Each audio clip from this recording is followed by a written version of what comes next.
Welcome to Aiken This Week. I'm Emery Langston, and I can't think of a better place to be spending a March morning than here at the Thoroughbred Racing Hall of Fame and Museum with Lisa Hall, who's the museum coordinator. And thank you, Lisa, for being here, allowing us to come in into your beautiful facility. Glad to have you. Well, we all know that Aiken is a horse town, without a doubt. It is. It definitely is. With March here, this is our time to celebrate and highlight our equine culture. Absolutely. So we're excited about the Triple Crown getting ready to kick off here very soon. And you have a lot of wonderful programs to talk to us about today that everybody will be able to come in and enjoy. So we're excited about what we're going to be talking about today. I'm glad to be here and welcome y'all to the Hall of Fame and welcome anybody to the Hall of Fame. We love to have people. Well, that's a great place for us to start, Lisa. Give us a little bit of history about this amazing facility. Well, this is a carriage house that belonged to Mrs. Island, Mrs. C. Oliver Island, who owned Hopelands. It was built in 1902, and it housed her horses, and not her race horses, but her pleasure horses, and her carriages. And when she donated the property to the city of Aiken in her will, the Aiken JCs and Joan Tower came up with the idea about creating a Hall of Fame to honor all our racing champions, and couldn't think of a better location than this carriage house. Certainly. It's amazing to be over 100 years old. It is. It's in such wonderful condition. The displays are absolutely beautiful, and it's a surprisingly large facility. It is. We make very good use of our facility inside and in the courtyard, outside, and we have a lot of racing history and memorabilia here. Yes, yes, and we're going to talk a little bit about that as we go through our conversation today. Okay. But as we're getting started, you have a really neat upcoming program that is going to appeal to your regular just day spectator, visitor, novice, horse enthusiast, and that's your Thoroughbred Racing 101. Right. Can you tell us a little bit about that program? Barry Doss, who is a Aiken resident, is a retired Thoroughbred trainer and owner. On March 15th and March 17th, he's going to do 2 talks on Thoroughbred racing and just the basics, how you buy a Thoroughbred horse, conformation, things like what do you feed it, how do you train them. And what's really interesting on the Thursday event on March 17th is he'll talk to you about how to read a race program, which a lot of people, it can be very confusing if you're going to the Aiken Trials or the Aiken Steeplechase. It can be very confusing on how to read that race program, and he's going to talk about that. This is, I think, the 6th year that we've done it, and it's a free event. So if you want to sign up, give us a call, and we'll sign you up.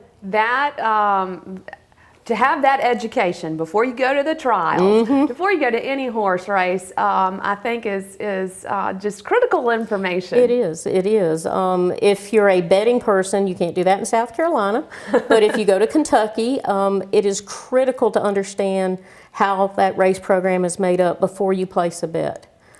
Some people it doesn't help, like me. I'm terrible at betting.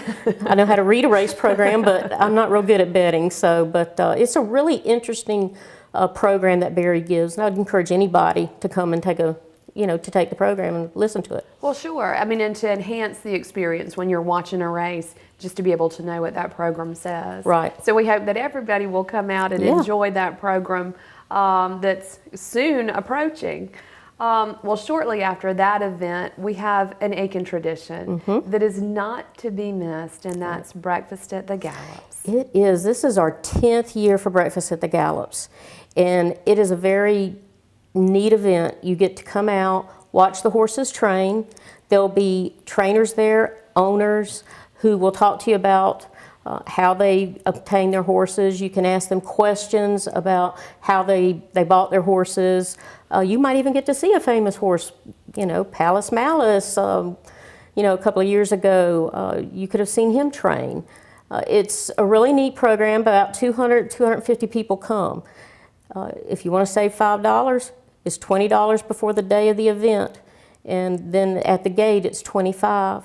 You can sign up at Odell Week Center. There are other locations like the Aiken Training Track office.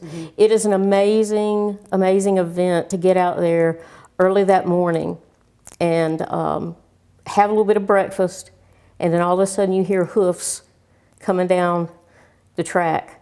And that is an amazing feeling to hear that sound. And it is a very neat event. I would encourage everybody to come. Well, and if you've never experienced that sound, that sound of those hooves coming down the track, it really will just kind of send chills. It will. Through you. And if it's a foggy morning and you can't see the horse, but you can hear that and you can hear them snorting as they're breathing while they're running, you're right, it gives you chills. It's an amazing feeling.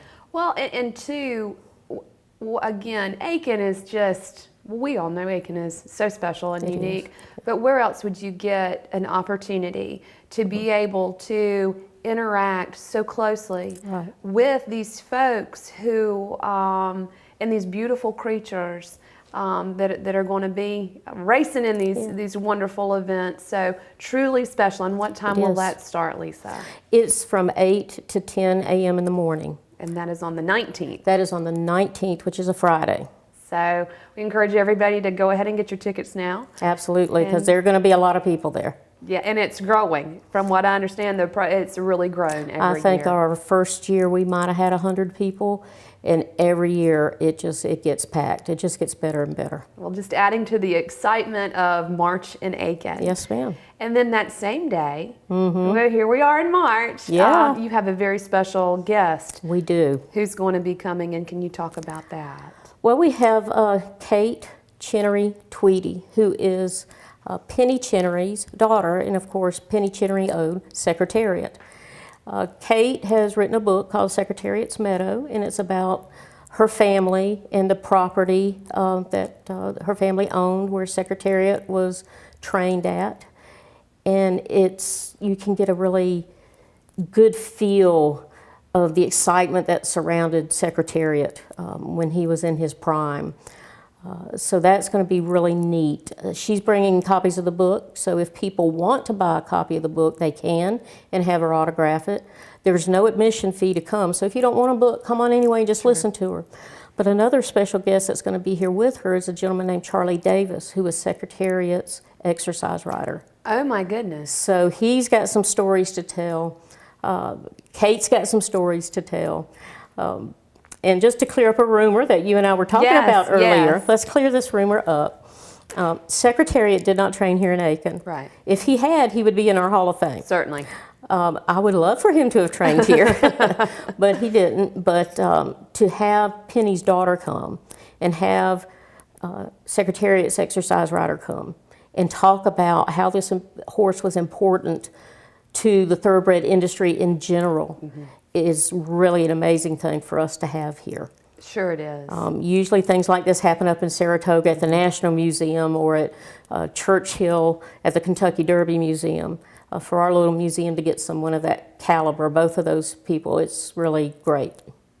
It's a tremendous opportunity. It is, and it is that Friday, which is March 18th, and it will be from 5:30 to 7. So you can start off with breakfast and seeing those horses, yes, and then enjoy a beautiful Friday in Aiken, and then end the day right here. Right here. With some wonderful stories about just a tremendous thoroughbred racing horse. Yeah. So just an exciting time. All right, so we're gonna keep the theme of that weekend. Okay. So March 20th, and this is probably, I guess, the highlight of the year. It is. For the Thoroughbred Racing Hall of Fame and Museum. It is. We've got our Aiken Trained Horse of the Year induction ceremony, which is we've had it since 2002. This year's inductee, or for last year, for 2015, is Carolina, which is a horse owned by Eclipse Thoroughbred Partners. And she is a really talented filly, a beautiful horse. Very happy to have them coming in to receive the award. I mean, these people are based out of California, and they're coming all the way to Little Aiken to get this award. They're very tickled about it. For a horse to get this award, they have to, of course, trained here. And during the year that they're chosen, they have to have won either a Grade 1 race or exceeded $1 million in earnings, total earnings. And then they can be inducted. Palace Malice was ours for 2013 and 2014. So it's just a lot of fun. We'll have the induction ceremony in the courtyard, and then people can come in and we'll have a exhibit on Carolina, and we'll also have an exhibit on all of our Aiken trained horses since 2002. So it's a lot of fun.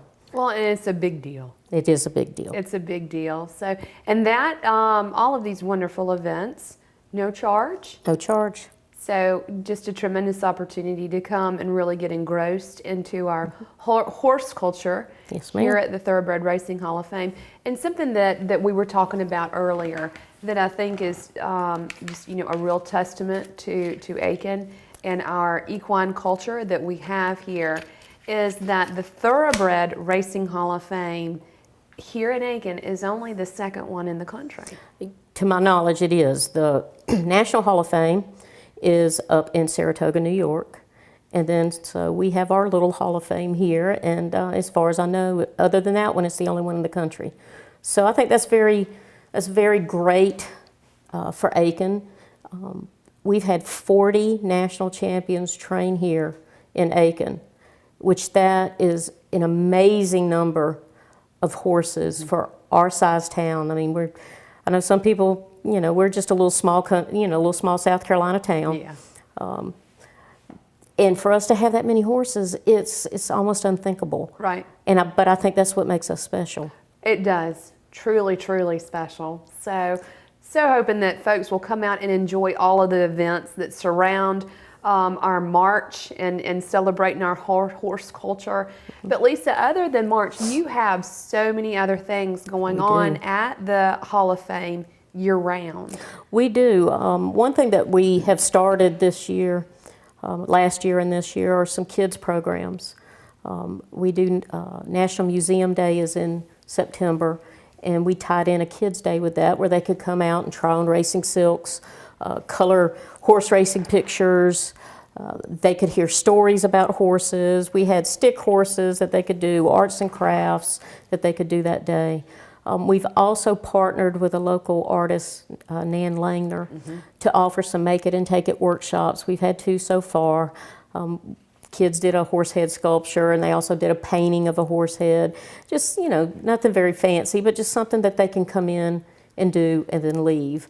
The Kids Day is free, but when we do the art workshop classes, there is a charge for that. Sure. Because she has to, of course, cover her costs. Right. But the kids get to take something home that's, truly magical in terms of horses. Yes. And when we do have those classes, the registration is at Odell Weeks, where people can pay and sign up there, but the classes are here at the Hall of Fame.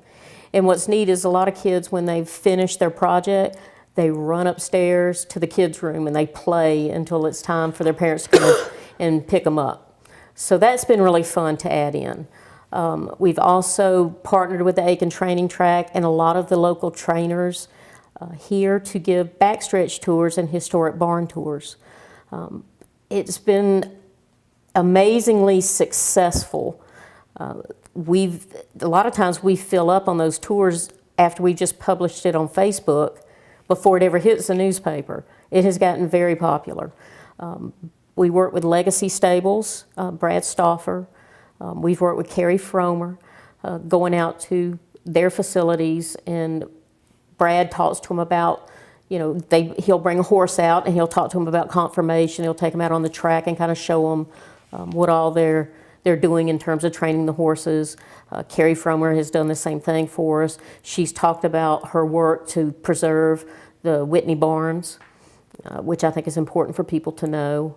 We've gotten a lot of folks who have come in and bought some of these old historic stables. They're not thoroughbred people, which is okay, but they're in other equine disciplines, but they've come in and beautifully renovated stables, and they've allowed us to bring people out there and see what they've done.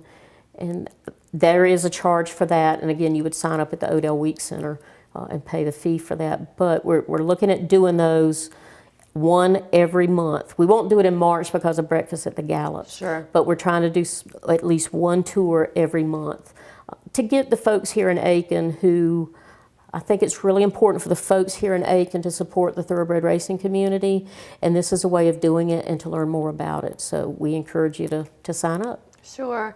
Well, and even for, just the education about what thoroughbred racing is. Yeah. To having that knowledge and knowing, just how important it is to Aiken's history. Yep. And the sporting lifestyle that was brought here by in the late 1800s for our winter colony, Right. and how it just really, racing outdoor endeavors really set the stage of who we are. Yes. And then to have folks who were coming in and buying properties and fixing up stables, that is truly a unique thing for Aiken when somebody might not want those stables, but they're being preserved. Right. And our history with our racing is being preserved, and that is a tremendous thing. I think it is, and I know that these people who have come and bought these properties and fixed them up, they are being really, really gracious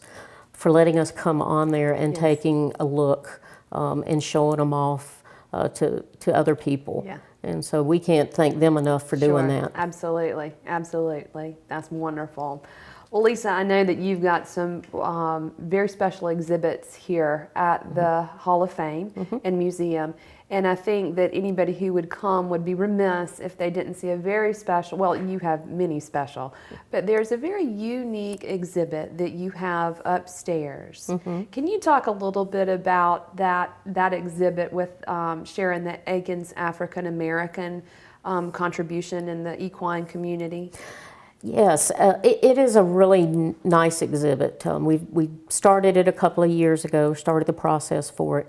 We've never had an exhibit here that talks about our African American community who really was the foundation for the thoroughbred industry here in Aiken. They were the exercise riders, they were the grooms, they were the people who cleaned the stalls. Some of them actually were trainers. But their story really hasn't been told. And so we got the help of a lady named Betty Giles. We were talking about her earlier. Yes. She used to work for the city. Yes. She knew a lot of these folks. She grew up in that era and helped us get in contact with them. And we have displays, poster displays on various Aikenites who worked with the horse industry and how they felt about it and some of the horses that they trained. And it's important for people to acknowledge the fact that they were a very, very important part of helping with the thoroughbred industry here in Aiken and it being as successful as it is. And we do have that exhibit, and it is a permanent exhibit. And as we learn about more people, we'll add more displays on. We got a fellow on Facebook sent me a message the other day. He has a relative who used to be a jockey, but is originally an Aikenite and worked down here, somebody I hadn't known about. So I'll be calling him and interviewing him and trying to get a poster up about him.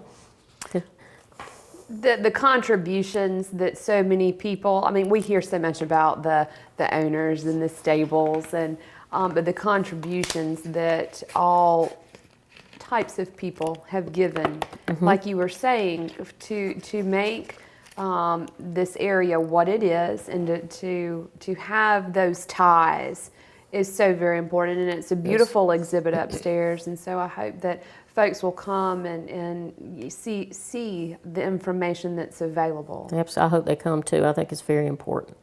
Another room that you have upstairs that I had the pleasure to walk around before we started talking is the dogwood room. Ah, yes. So talk to us a little bit about the dogwood room. We've had this up for about a year and a half. We've taken one of the rooms upstairs and dedicated it to the history of Dogwood Stable, which if you've lived in Aiken for the past 20-something years or more, they are an integral part of thoroughbred racing, not only in Aiken, but in this entire country. Yes. Mr. Campbell started racing partnerships, which made it affordable for 5 or 6 people to go in and run a horse. And that was a major, major thing in the thoroughbred industry. this Dogwood Stable has done so much for this town. Not that the other stables haven't, and they have. Sure. And we're appreciative of them, but Dogwood Stable has done a lot, and he was gracious enough to provide us with some trophies and some other memorabilia for Dogwood. It's a beautiful room. People should come and see it. It's absolutely beautiful. It really just blew me away to see all of the trophies that were in there, and Palace Malice. Yes. The information and writing, silk, and all that good stuff that's up there. It's really something to see. It's a beautiful room, and we're just as pleased. I can't even express how pleased we are that he was gracious enough to give us these items to put on display. Very fortunate. Very fortunate, very fortunate. Well, Lisa, as we're wrapping up a little bit today, I do want to ask you, I know that you have a favorite of yours that is near and dear to your heart. Yes. But I do think that the story of this beautiful racehorse is truly unique to Aiken. Can you share a little bit about Blue Peter with us? Yeah. Oh, yeah. Anybody that knows me will tell you I don't mind talking about Blue Peter. Blue Peter's kind of responsible for me loving horse racing so much.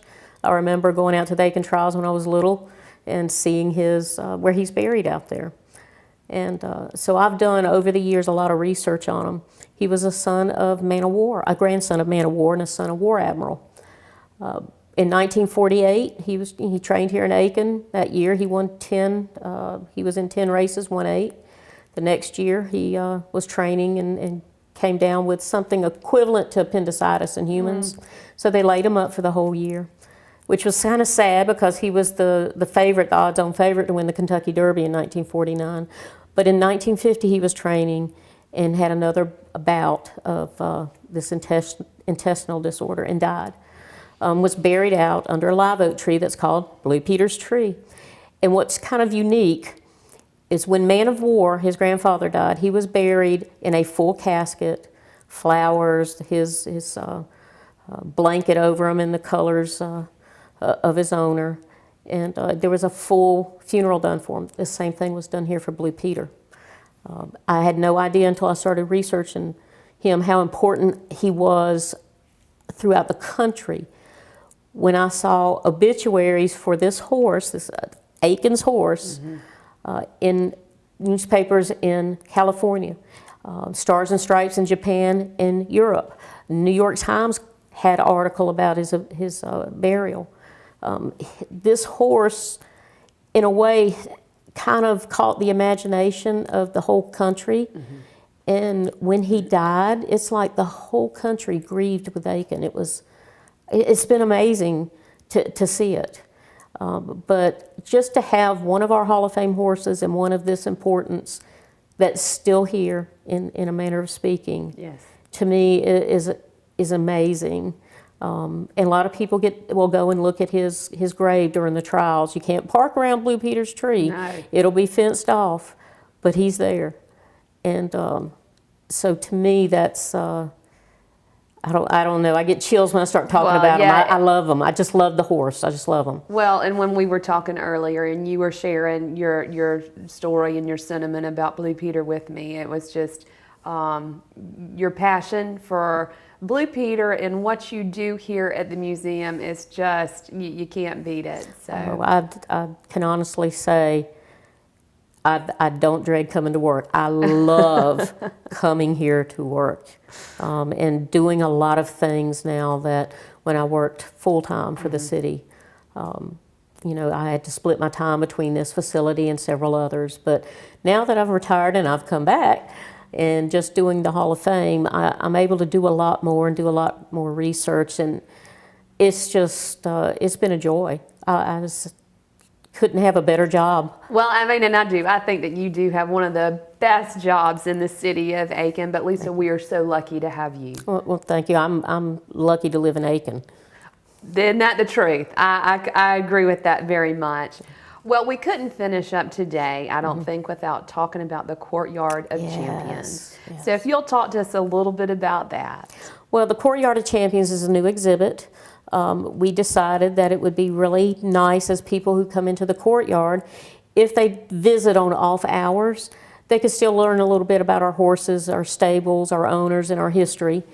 And so we came up with the idea of doing Courtyard of Champions with the racing silks of the owners of our 40 national champions. So you'll get to see and learn a little bit about each horse and the owners, and it just adds a lot of color when you walk in. Oh, it does. It's beautiful to see those racing silks and all of their beautiful colors, and what a neat opportunity to come in, and if the museum is closed and you're visiting the gardens, to come in and just see those beautiful colors and learn a little bit more. But you have to come back when the museum is open. Absolutely. And enjoy this beautiful facility. We love having people here. Y'all have a wonderful Facebook page and website that is very in-depth. And so we would encourage everybody to visit that. Oh yes, please, please. We'd love you to like us on our Facebook page. We're at about, I don't know, over 1,000 people now, I know at least. But when we have new events, we put it on the Facebook page before we put it on anything else. And then, of course, we have our website, which is being redone right now. It's almost finished. But when it's completely done, you're going to be able to download race records, watch races of our horses, download articles about our horses. It's going to be very educational. We're about education. Sure. I think that is just tremendous. Tremendous. Lisa, thank you so much for hosting us today in what I think is just a quintessential location. Well, thank you. To highlight our horse culture here in Aiken. I hope that you will have us back, because I really do think that we could go on for hours. We could, but I know you don't have the time, and I could talk a lot about it, but you know, we really do. We're very lucky to have this facility here, and I hope everybody comes to visit. Yes, and enjoy our wonderful programs that we have coming up this March, with all the fun things that'll be going on. Come on to trot on down. Thank you, Lisa, so much. And we thank you for being with us today, and we'll see you again for Aiken This Week.